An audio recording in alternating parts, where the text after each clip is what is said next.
जय हिंद दोस्तों, स्वागत है एक बार फिर से आपके अपने चैनल क्रिकेट फॉरम में। तो दोस्तों, इस वीडियो में हम बात करने वाले हैं जिम्बाब्वे वर्सेस नेदरलैंड के बीच जो मुकाबला होने वाला है वर्ल्ड कप क्वालिफायर का, उसकी।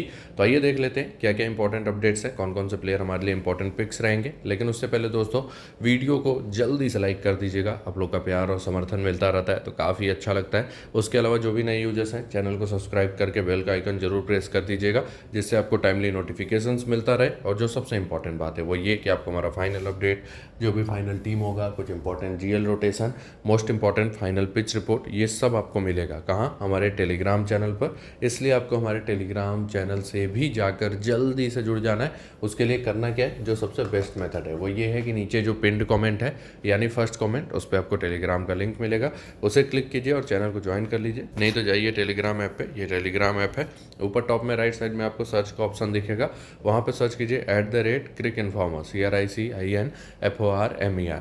@crick informer सर्च करेंगे। वहाँ पे आपको 4,80,000 सब्सक्राइबर्स के आसपास एक चैनल दिखाई देगा, सेम इसी यूजर नेम से, उसको ज्वाइन कर लीजिएगा। वहाँ पे आपको सारा कुछ अपडेट मिल जाएगा। अब हम बात कर लेते हैं इस मैच की। तो मैच कहाँ पे होने वाला है? हरारे स्पोर्ट्स क्लब हरारे में। और ये पिच जनरली बैलेंस रहता है, कभी कभी बल्लेबाजों को थोड़ा सा एक्स्ट्रा एडवांटेज दे देता है, लेकिन कुछ ना कुछ मदद बॉलर्स को मिलता रहता है। स्पिनर्स को थोड़ा बहुत टर्न रहता है, थोड़ा बहुत मूवमेंट भी होता है। ओवरऑल मतलब आप मान के चलिए कि 270 280 वाला ये विकेट जनरली रहता है। अगर बात करें लास्ट के 3 मैचेज, जिसमें 2 वार्म अप मैचेज हैं, तो पिछले मैच में नेपाल ने 290 किया था और जिम्बाब्वे की टीम नेपाल से मजबूत है, आराम से जीत गई 44 ओवर में। पेस को 8, स्पिन को 2 विकेट मिला था।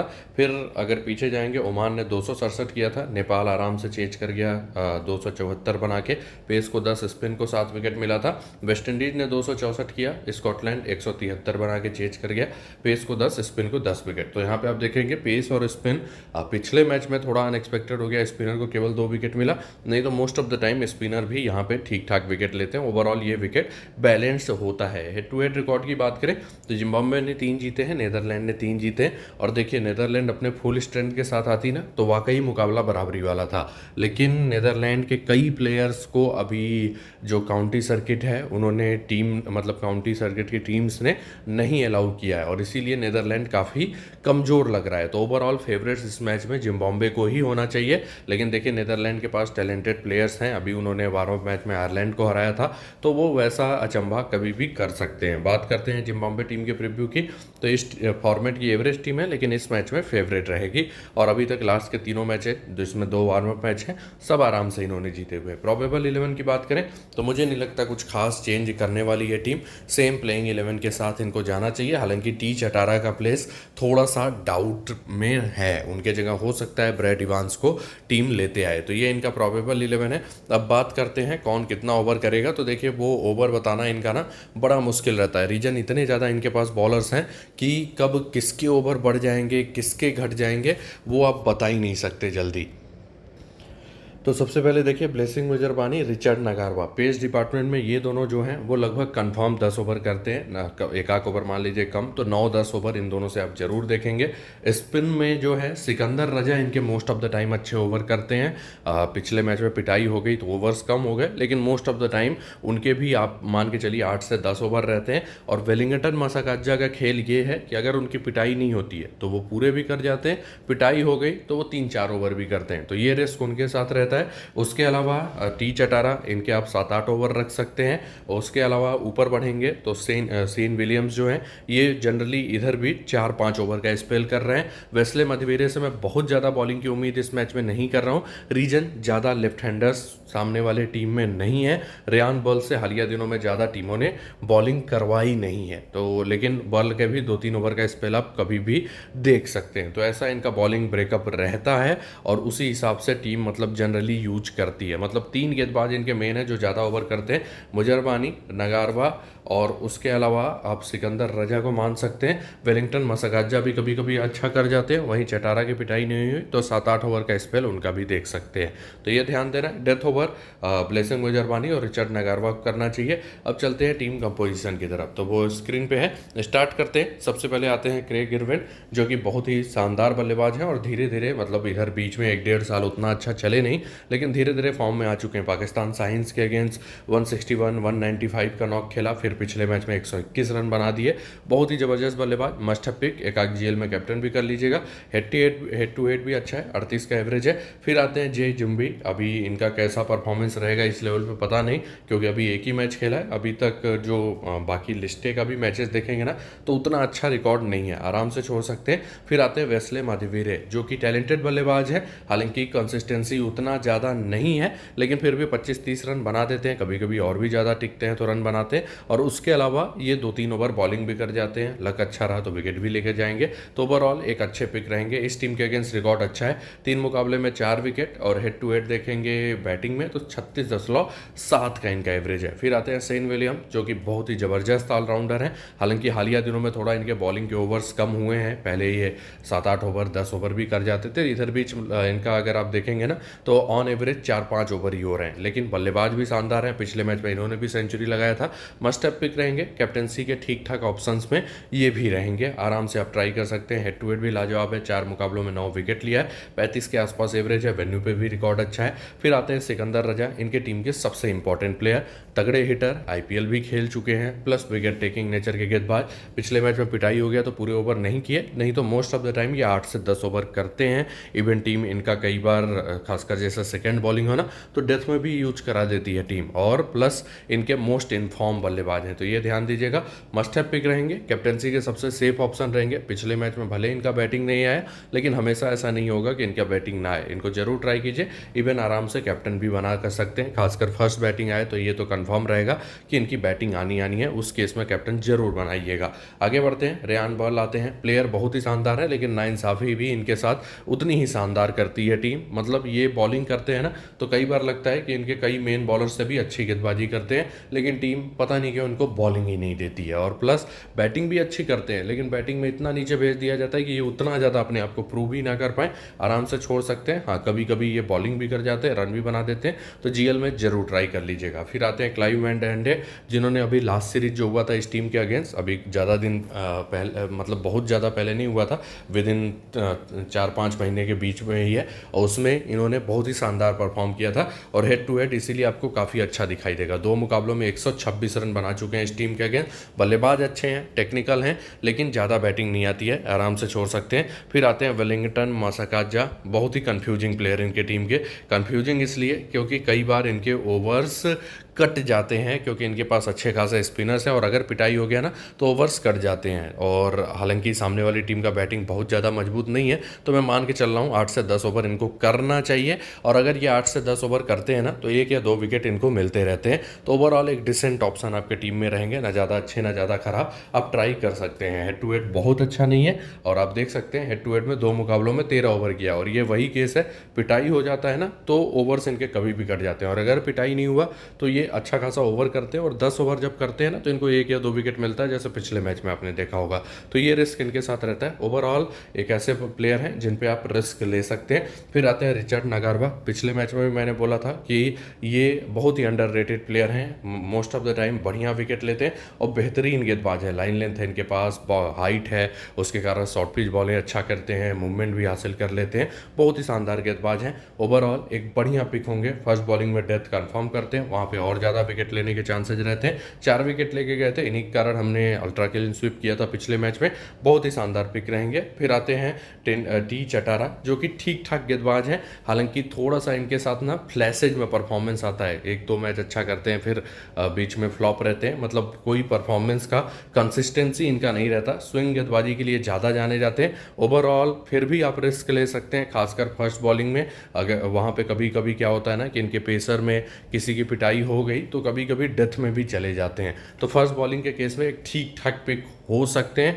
थोड़ा एवरेज ऑप्शन ही रहेंगे, हेड टू हेड उतना अच्छा नहीं है, लेकिन ये रह के बंडल्स में विकेट ले सकते हैं। और सबसे बड़ी बात ना, इनका फॉर्म अभी मतलब इस टूर्नामेंट से आने से पहले बहुत ही अच्छा चल रहा था। पाकिस्तान साइंस के अगेंस्ट एक मैच में 5 विकेट लिया, एक मैच में 4 विकेट लिया, और पाकिस्तान की टीम काफ़ी मजबूत थी, तो ओवरऑल आप इन पर रिस्क ले सकते हैं। रीजन फॉर्म बढ़िया चल रहा है, और कभी कभी ये अच्छा खासा विकेट लेकर चल चले जाते हैं। फिर आते हैं ब्लेसिंग मुजरवानी, इनके टीम के सबसे बेहतरीन गेंदबाज। पिछले मैच में एक ही विकेट मिला, लेकिन मोस्ट ऑफ द टाइम इनको बंडल्स में विकेट मिलेगा। बहुत ही अच्छे गेंदबाज हैं, इनके पास सब कुछ है। शॉर्ट पिच बॉलों का प्रयोग कर लेते हैं, स्लोअर वंस का अच्छा प्रयोग करते हैं, हाइट है। ओवरऑल एक मस्ट हैव पिक रहेंगे। नीचे मोस्ट प्रॉब्ली और कोई नहीं खेलेगा।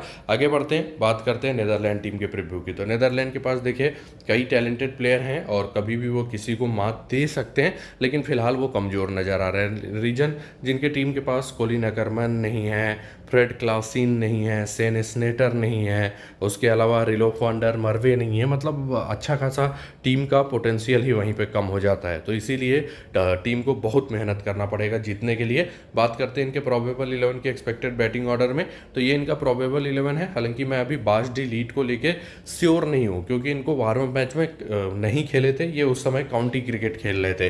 तो शायद ऐसा हुआ होगा कि वार्म अप मैच खेल के वार्म अप मैच में ये पार्टिसिपेट ना करें, डायरेक्ट आके इसमें खेले, तो ऐसा हो सकता है। तो अभी के लिए मैंने बास डी लीड को प्रोबेबल 11 में दिखाया हुआ है। अगर वो भी नहीं आते हैं तो बहुत ही कमज़ोर हो जाएगी टीम। तो ये इनका प्रोबेबल 11 है। अब बात करते हैं कि ओवर्स किसके ज़्यादा रहेंगे।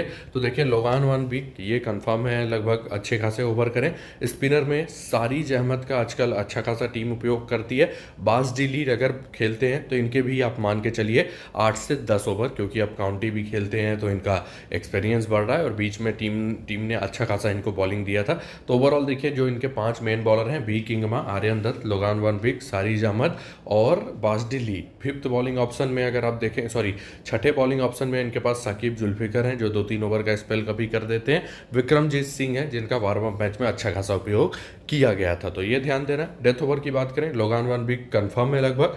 दूसरा आप शायद बास डी लीड से देखेंगे, लेकिन टीम भी किंगमा को भी यूज कर सकती है, तो ये भी ध्यान देना है। टीम कंपोजिशन स्क्रीन पे आप चलते हैं प्लेयर वाइज एनालिसिस। सबसे पहले आते हैं विक्रमजीत सिंह, थोड़ा एवरेज बल्लेबाज ही हैं। शुरुआत जब किया था अपने इंटरनेशनल कैरियर का तो उसमें शुरुआत के 2-3 मैचों में अच्छा चले थे, लेकिन उसके बाद बहुत अच्छा स्कोरिंग कर नहीं पाए।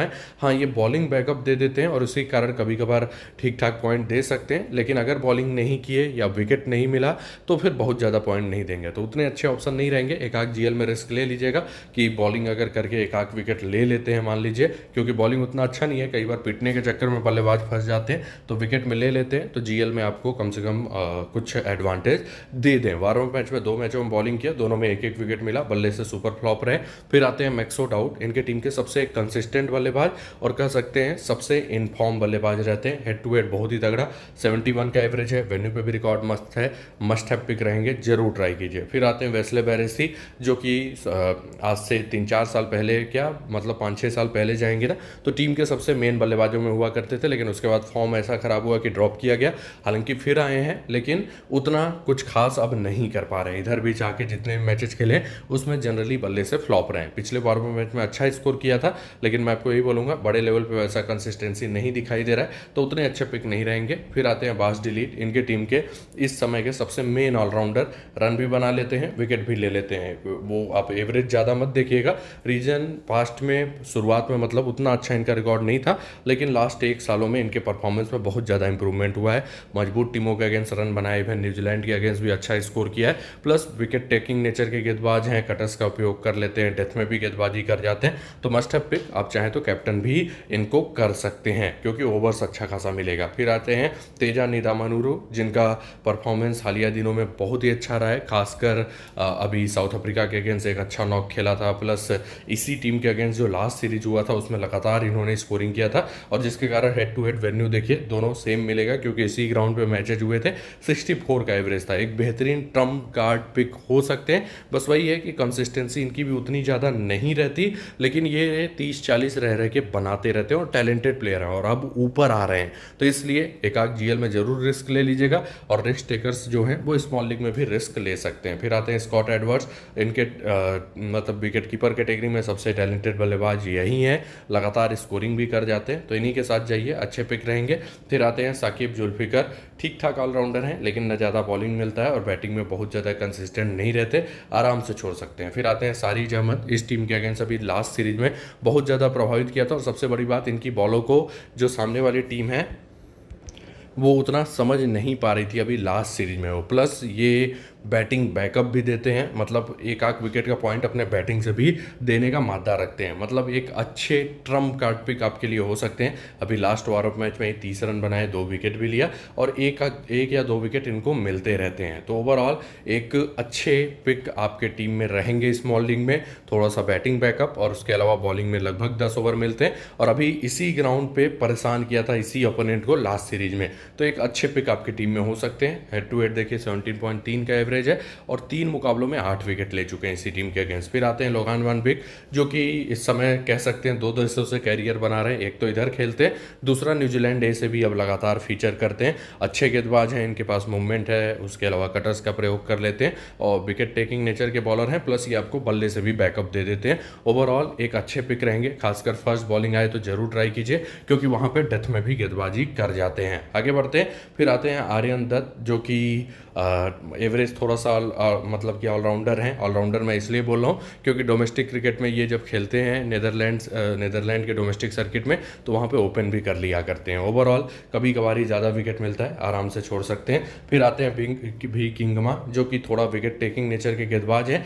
लेकिन ओवर्स इनके कभी भी कट जाते हैं। और जो सबसे इंपॉर्टेंट पॉइंट है, ये भी नहीं क्लियर है कि डेथ भी करेंगे कि नहीं करेंगे, इसीलिए उतने अच्छे पिक नहीं रहेंगे। फर्स्ट बॉलिंग आता है तो एक आध जीएल में रिस्क ले लीजिएगा। कंसिस्टेंटली टीम ने इनको कभी उतना खिलाया नहीं है, लेकिन जब भी खेलते हैं 1 या 2 विकेट इनको मिलता रहता है। नो क्रॉस मोस्ट प्रॉब्ली नहीं खेलेंगे, नीचे मोस्ट प्रॉब्ली और कोई मुझे खेलता हुआ दिखाई नहीं दे रहा है। तो दोस्तों ड्रीम 11 टीम की बात कर लेते हैं, स्टार्ट करते हैं। फेवरेट्स आपको जिम्बाब्वे को रखना है, कोशिश कीजिएगा इनके सारे मेन बॉलर्स को कवर कर ले। तो स्टार्ट करते हैं। विकेट कीपर में स्कॉट एडवर्ड सबसे अच्छा ऑप्शन है। बैडांडे हैं अच्छे फॉर्म में, लेकिन हो सकता है उतने बैटिंग ना आए क्योंकि जिम्बाब्वे की बैटिंग ज़्यादा मजबूत है। बैटिंग सेक्शन में मैक्सो डाउट, वेस्ले मैथवेरे, एरविन, ये तीनों ही मस्ट हैव पिक रहेंगे। नीचे और कोई उतना अच्छा ऑप्शन भी नहीं है। ऑलराउंडर्स में चलते हैं, सिकंदर रजा, बास डी लीड, सेन विलियम्स, ये तीनों मस्ट हैव पिक रहेंगे। उसके अलावा सारिज अहमद पे मैंने रिस्क लिया है। रीजन पिछले टूर्नामेंट में इन्होंने परेशान किया था इसी ओपोनेंट को और इसी ग्राउंड पे, और प्लस थोड़ा बैटिंग बैकअप भी देके जा सकते हैं, तो इनके साथ मैं जा रहा हूँ। अगर इनके टीम का जिम्बाब्वे की पहले बॉलिंग होगी तो शायद फिर मैं इनके जगह ले लूँगा सामने वाले टीम के उनको गेंदबाजों को, क्योंकि वहाँ पे मुझे थोड़ा सा कवर करना पड़ेगा और क्योंकि हो सकता है जिम्बाब्वे फिर उतना विकेट ना खोए। आगे बढ़ते बॉलिंग सेक्शन में, तो बॉलिंग सेक्शन में आते हैं लोगान वन बिग, जो कि ठीक ठाक गेंदबाज हैं। हालांकि हालिया दिनों में उतना विकेट नहीं लिया, लेकिन टैलेंटेड गेंदबाज हैं और प्लस बैटिंग बैकअप भी देते हैं। फिर मैंने ब्लेसिंग मुजरबानी को भी लिया हुआ है। नीचे रिचर्ड नगारवा भी इंपॉर्टेंट पिक रहेंगे। उसके नीचे वेलिंगटन मसाकाजा, इन पर अभी मैं डिसाइड नहीं कर पा रहा हूँ लूँ कि ना लूँ। वही है कि कई बार अगर पिटाई हो जाती तो ओवर थोड़ा कम हो जाता है। ओवरऑल एक डिसेंट ऑप्शन होंगे। नीचे चलते हैं तो टी चटारा, इन पे आप रिस्क ले सकते हैं, खासकर फर्स्ट बॉलिंग आए तो। और पिछले मैच में पिटाई हो गई तो खराब गेंदबाज मत समझ लीजिएगा, इस समय फॉर्म इनका अच्छा चल रहा है, तो ये भी आपके लिए ठीक ठाक पिक हो सकते हैं। कैप्टन वाइस कैप्टन की बात करें तो सिकंदर रजा को मैंने कैप्टन किया है, सेन विलियम्स को मैंने वीसी किया हुआ है। और जो इम्पोर्टेंट पॉइंट है कि यहाँ पे देखिए राजा के साथ रिस्क है कि अगर ज़्यादा रन नहीं बनाए नीदरलैंड ने तो बैटिंग उतना ना है, लेकिन राजा सेफ हमेशा रहते हैं क्योंकि ये 8 से 10 ओवर बॉलिंग करते हैं और बैटिंग भी आता है ना, तो इम्पैक्ट वाले बल्लेबाज हैं और इस समय ज़्यादा कंसिस्टेंट हैं, तो इसलिए मैं इनको कैप्टन बना रहा हूँ। सेन विलियम्स को वीसी बना रहा हूँ। बास डी लीड भी एक अच्छे कैप्टनसी ऑप्शन हो सकते हैं अगर खेलते हैं तो। रीजन ये भी आजकल रन बनाते हैं, उसके अलावा विकेट भी लेके जाते हैं, तो ये 3 के बीच सीवीसी रखिए। एक आध जीएल में एरविन को भी कैप्टन जरूर बना लीजिएगा। तो दोस्तों इसी के साथ ही वीडियो टेस्ट समाप्त होता है। आशा करता हूँ ये वीडियो आपको अच्छा खासा हेल्प करेगा विनिंग में। जिसने वीडियो को लाइक नहीं किया जल्दी से लाइक कर दे, और जिन्होंने भी चैनल को सब्सक्राइब नहीं किया है ऐसे ढेर सारे अपडेट्स के लिए चैनल को सब्सक्राइब करके बेल का आइकन जरूर प्रेस कर दीजिएगा। धन्यवाद।